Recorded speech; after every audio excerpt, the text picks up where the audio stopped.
I own a shop called The Painted Pearl. It's in Tankerton. I live in Whitstable now, but I grew up in Tenham, and I know there's at least one other person from Tenham in the audience. Anyone else from Tenham? Yay! At the time that I grew up in Tenham, it wasn't really known for being diverse or creative or it wasn't really known for anything. Maybe Henry VIII planted his cherries there for the first time in Britain. That's about it. So I found it quite difficult growing up. I was always creative, but I didn't know anyone that was creative. I didn't have a creative family. So felt a bit odd. So a bit like my friend in the force here, I got a job in a bank, which was a bit incongruous really for the kind of creative young person that I was at the time, but hey-ho, it pleased my family. You also need to know, apart from my shop in Tankerton, where we started by painting furniture, selling painted furniture, but we now sell luxury paints and wallpapers. I teach, I run workshops, hopefully, have inspired several other people to go on and start their own creative businesses, which has been amazing. But a part of my journey, which I didn't expect when I started, was that I went on then to create my own wallpapers and fabrics. I was using designs like Cole & Son, luxury brands, on furniture. So I was decoupaging big pieces of furniture with these lovely wallpapers. But it felt rather incongruous to have my success and to make a sale based on other people's creativity. So I set about making my own designs. How are we doing with the PowerPoint? Is it coming? No, I'm feeling I need a prop here. I feel I'm rambling already. So anyway, so I have this shop. It's really colourful, and if you've seen my designs, my fabrics up there, they're really colourful too. And when people come in, as soon as we open, when people come in, they're like, oh wow, what a gorgeous shop. You must be so talented, you must be trained, and you must be amazing. And I'm like, well, maybe. It's quite funny to hear that, because when I grew up in Tenham, I wasn't very interesting and I didn't really fit in with the people around me. Particularly, I got on well with the people around me, but I don't know, there was something that I was looking for something else, but I didn't know what it was. And like I said, I didn't have very much support from my family, so I got this job in the bank. And it was actually a lifesaver to get the job in the bank, because whilst I didn't get very much support from my family for my creativity, I've got a really difficult dad. And he was neither encouraging or supportive in any way. And when I got to 18, I was just turned 18. As 18-year-olds want to do, they want to go out dancing and do a few things. He didn't agree with that. And one night I came in my dancing shoes, and it was February. I didn't have a coat. It was freezing. And normally the key was left out for me. And the key wasn't there. And I thought, oh, geez, what do I do? And I walked up the road in the ice in my dancing shoes, and I couldn't get in, and I didn't know what to do. And I just met my first boyfriend. So I phoned my first boyfriend's mum's house at 2 a.m, and there I was saying, I can't get in. I think my dad's locked me out. And I felt really embarrassed, because there I was, this new boyfriend and this new family. Oh, there I am. Yeah, and they must have thought I was a crazy person, saying, I've had a bit of a row with my dad and he's locked me out. Anyway, they took me in. The next morning I phoned up, and actually, how do I forward this on? Oh, there you go, look, there I am at 14, in Tenham, at Conyers, that is, and at 21. So I phoned up the next day, and my dad didn't even say hello. I was like, oh, what happened yesterday, Dad? And he said, your suitcase is on your bed, pack it, go and don't come back. So at just 18, I found myself homeless. And it was a real shock, because although I had an argument with my dad, I wasn't one of those feisty teenagers that was, really out to cause trouble. I was quite meek, actually, because my dad was quite scary, so I wasn't naturally, I would always back down. And that was kind of it. So I sofa surfed, is that what they call it these days? I slept on random people's sofas, on strangers' sofas. I ended up in a halfway house in Merston. I don't know if it's still there, up at Eagles Close. And I remember sitting on my bed in this room with this shared house, and there were holes in the back of the door where the boys that had been out on remand, not on remand, they'd come out from the Borstal, they'd been firing shots in the back of the door. And I felt so out of my depth, so in the wrong place. And there's a girl in the house, she thought the world was coming to an end.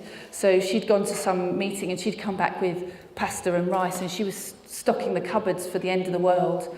And I had no idea how I'd ended up here. It was such a shock. But anyway, my job in the bank was my saving grace, because even through all that, I still kept going to work. The people I worked with were lovely, confused. I think they had no idea how this had happened to me. I had no idea how this had happened to me. But I kept going, and it sort of worked itself out in a way. But I spent a lot of years really numb. And I spent another 8 years in the bank in a job that I hated, because I only got the job to please my dad. So from very early on, there were expectations about what I should and shouldn't be doing with my life. And I found the bank incredibly suffocating, but I had a great social group, and that kept me going. And I got a job doing makeup parties, because there was this creative side of me, and I was a young girl and we liked makeup and it was fun, and I got a palette of colours that I could paint people's faces with, and I got to make money, and it was fun. I really enjoyed it, and it maybe was the counterbalance to a job that I hated at the time. But after 8 years, I went in one day and I had the job of putting the codes on the safe, 3 to the left, 4 to the right. And the guy that had the other set of codes, he was a bit of a strange one anyway, and he made some quip, and I just lost it. And in spite of everything that I'd been through, and I was still not in touch with my family, I'd been really level, actually. I was numb, is what I was, but I just kept going, and it was fine. But this one day, I lost it, and I just suddenly had a moment where I thought, I can't do this anymore. I really cannot do this anymore. And that was the start of my journey to authenticity. I didn't know what my life should be or could be at that point, because I'd never had anyone say to me, you're really creative, you could go and do this. I wanted to go to art college when I was 16, but I didn't have the encouragement to do it. And I'd sort of forgotten that I wanted to do that. And I didn't know how on earth I could do it at this point. The other thing I wanted to do, the only other thing that I thought I'd like to do, was travel. And so I spent some time, I got a personal development book from the bank library that had like a bank personal development centre. And I got this book, I think it was called something like Build Your Own Parachute. And you had all these exercises that were kind of encouraging you to look at your life and who you are and what you'd want. And what would you do if you had £1 million? What would you do if you could do anything? And I thought, I'd need to travel. I think there was a part of me that had been so trapped and so stuck. I really needed to break out. And I had a neighbour, she was from New Zealand, and she was the only person I knew that was from somewhere else in the world. And she told me stories of travelling and singing on prawn trawlers and goodness knows what. And I just thought she was amazing, but I didn't think I was like her. She was extraordinary, and I wasn't. I was just a girl from Tenham. And but somehow it must have planted a seed, and I thought, I think I'm going to travel. So I took off and I travelled for a year. And it was the start of meeting completely different people with completely different views on life and the world. And it really was an education. And I did get the chance to sit out under stars and gaze my navel and consider the possibilities of the meaning of life and my place in the world. And one of the things I did when I was away was I did a skydive. And it wasn't because I wanted to do a skydive. It wasn't because I thought that would be really cool. It was to silence these young Canadian chaps that I was travelling with who were complete surfer dudes.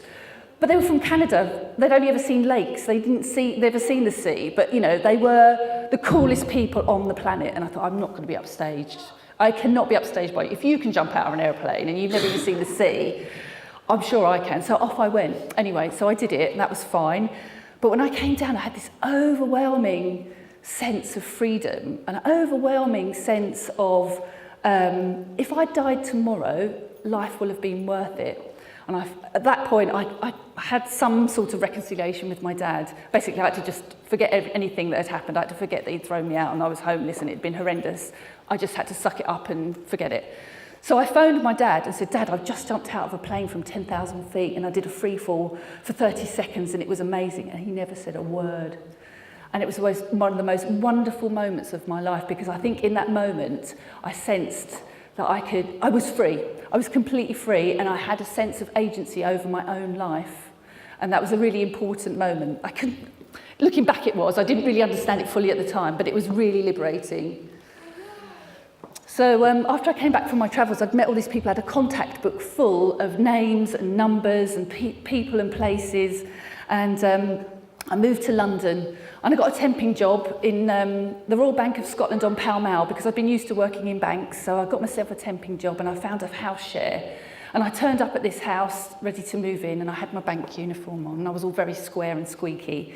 And this girl answered the door, and she had absolutely mad hair and a mad outfit, and I just knew I was meant to live there. Just knew it.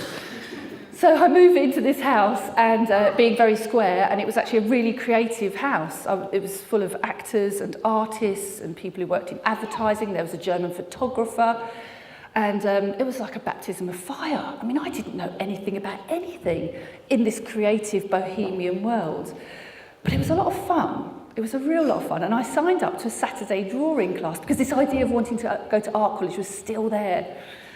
And I turned up at this Saturday drawing class, and we've all got our big easels, and there's all these people looking very arty. And me, although I didn't have my bank uniform on, I might as well have been wearing it for how I felt about myself. And we got told to look and measure, and so I listened to every word.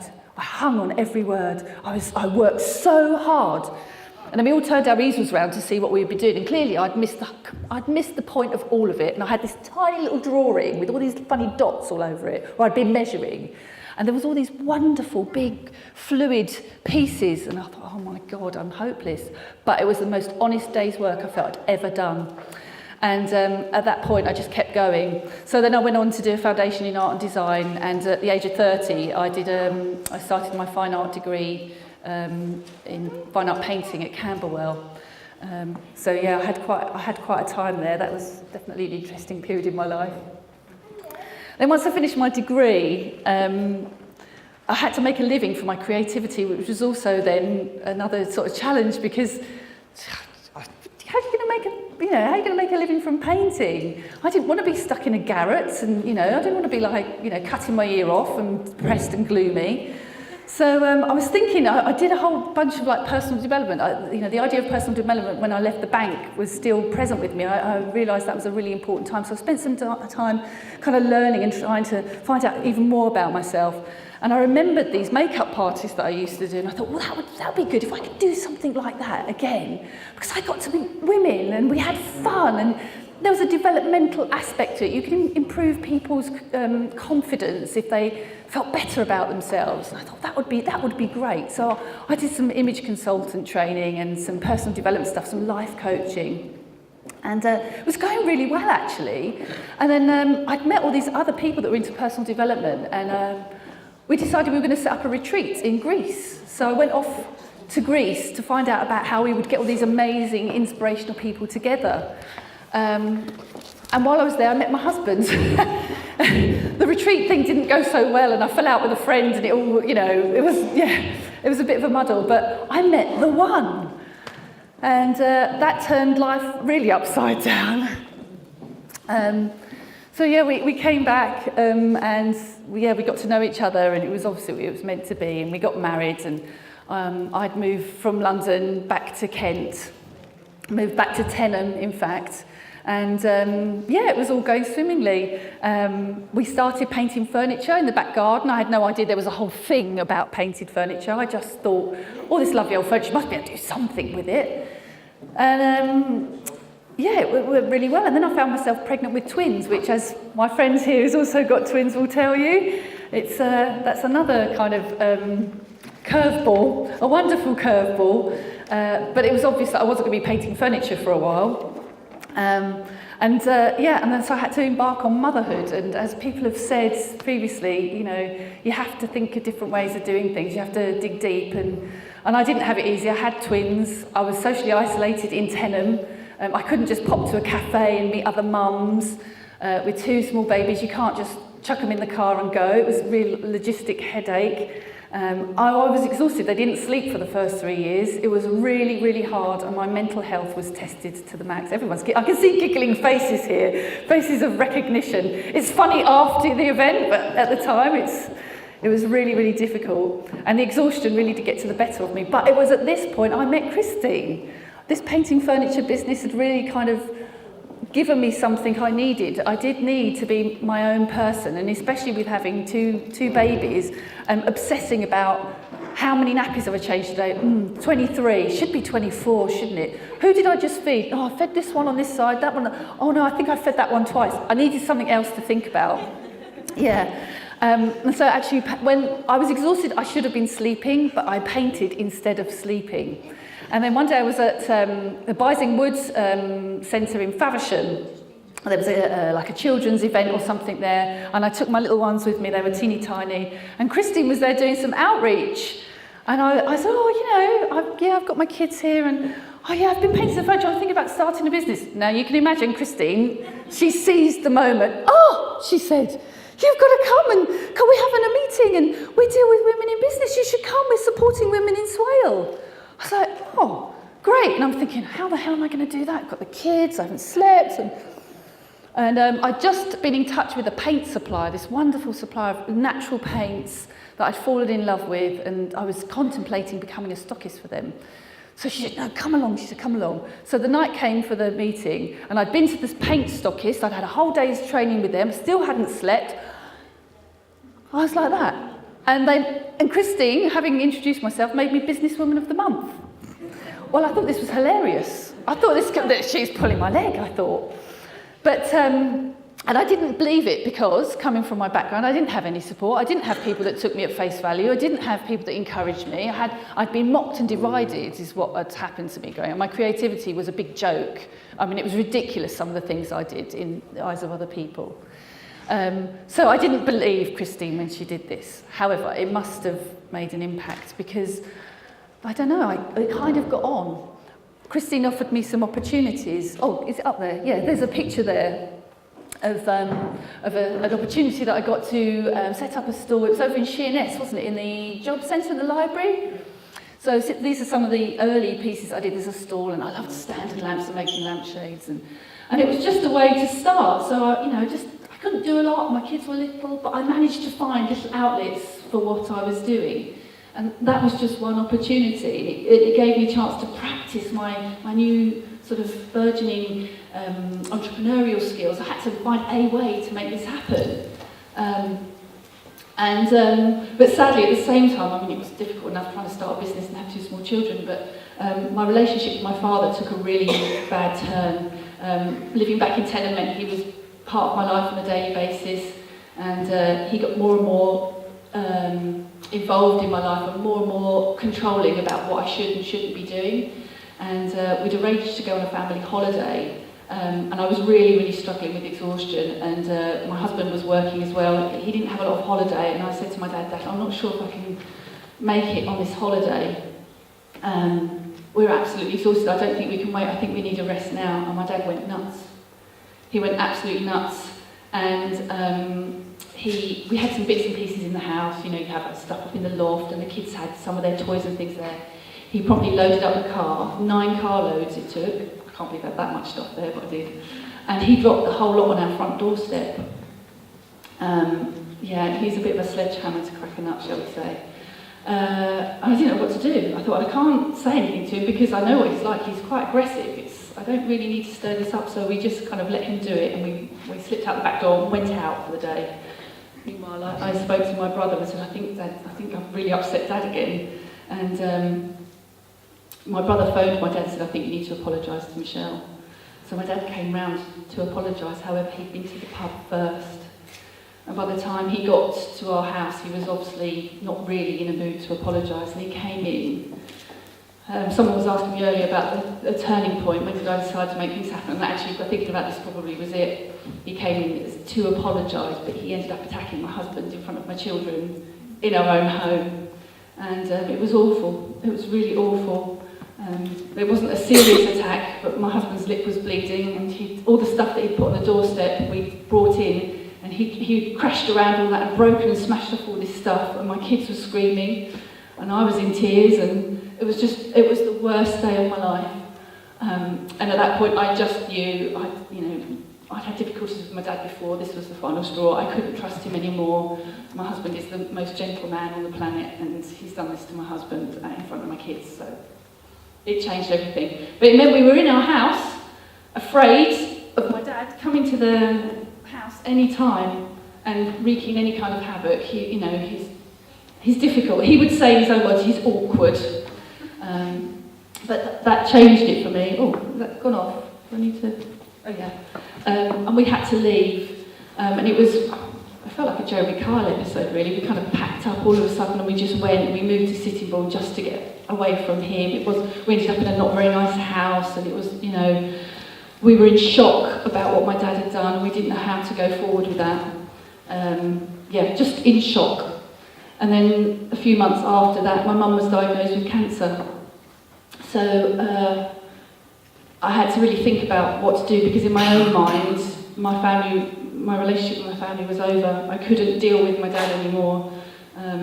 It took me a lot of time to realise that I'd actually gone through the experience of domestic abuse. It wasn't, I wasn't a battered wife or anything, but it was my aggressive father had unleashed something which I felt he always had the potential to do, but he'd never actually done it before. And I just couldn't go back. But because my mum was sick, I felt I needed to go back. I needed to go back for my mum. And it was messy. It was really messy, because Dad just used Mum to control what happened next. He still wanted to determine when I came to see Mum, how I came to see Mum, and he would sit at the end of the bed between me and Mum. And it was really, really tough. But out of that, Mum passed away, and it wasn't nice, and I couldn't be there for her the way that I wanted. But out of it came Pearl de Brezzy. So my shop is called The Painted Pearl, which we already had the shop by then. We'd moved on from craft fairs and what have you. We got our own shop in Tankerton, and moving away from my dad and his involvement allowed us the freedom to make our own decisions for the first time. And the heartbreak of my mum dying and being unable to have any kind of meaningful relationship with her at the point of her going, I found myself doodling. I found myself doodling, heartbroken everywhere. And I needed to do it. It was obviously therapy for me at the time. But it very quickly evolved from drawing. I had my iPad and I was trying to draw with an iPad pen. It's not that satisfying. But I had lots of photos. I've always taken loads of photos. And I started crunching together photographs. And my first photographs I crunched together, they were a bit dark, in all honesty, because I guess that's where my mental outlook was. They were photographs of hummingbirds from the Natural History Museum. We were taking the kids up there, and there's this cabinet full of stuffed hummingbirds, and they're exquisite, but they're all dead. And I just felt they needed to live again. So although it was a bit dark, these pictures, they had a significance given what I was going through. But there was something very positive. I wanted to turn all of this rubbish into something wonderful. And I was determined to do that. And these designs became part of it. The furniture that we were making, I said to you, we were decorating with wallpaper and from Cole & Son and all these lovely, wonderful designs. But as a creative person, it just felt incongruous. How could I possibly make a living on the back of somebody else's creativity?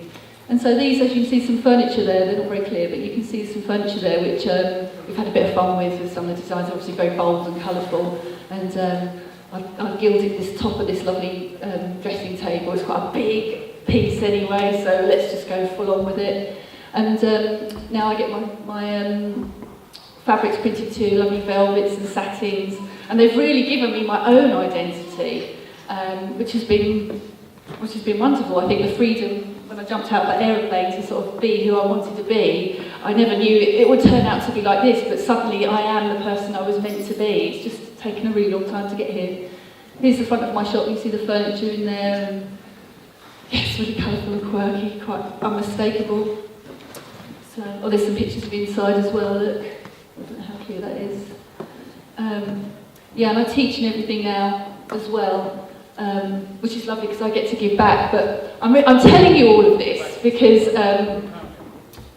if you look really closely, most overnight success takes a really long time, and people have spoken about determination and resilience, and these all sound very kind of lofty and what have you, and you don't really know if you have them or not when you start.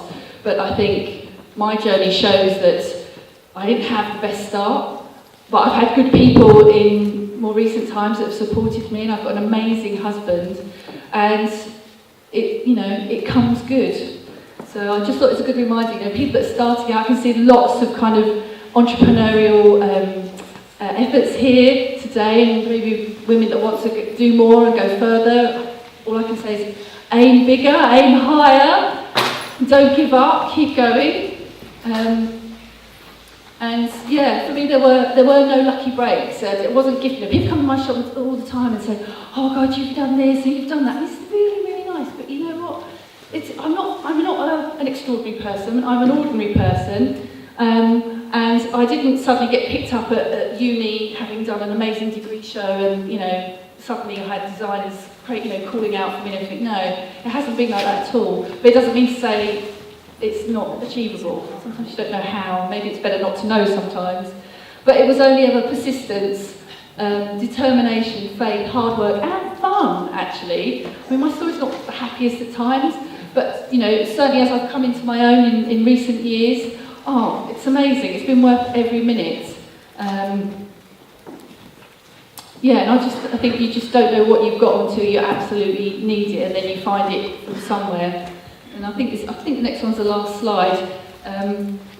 But this is my favourite quote. This lady is Sarah Henderson, and she was made Businesswoman of the Year in 1991 because she's an outback cattle ranch wife. Yeah, she was the wife of a cattle ranch owner.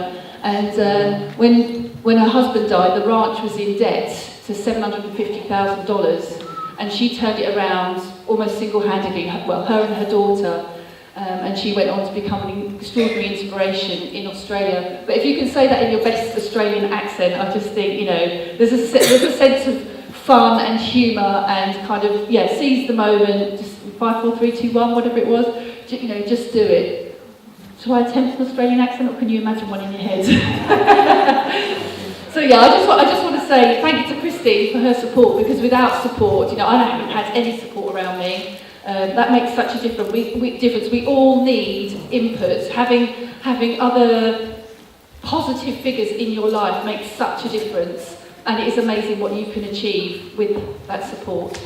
So thank you. Thank you.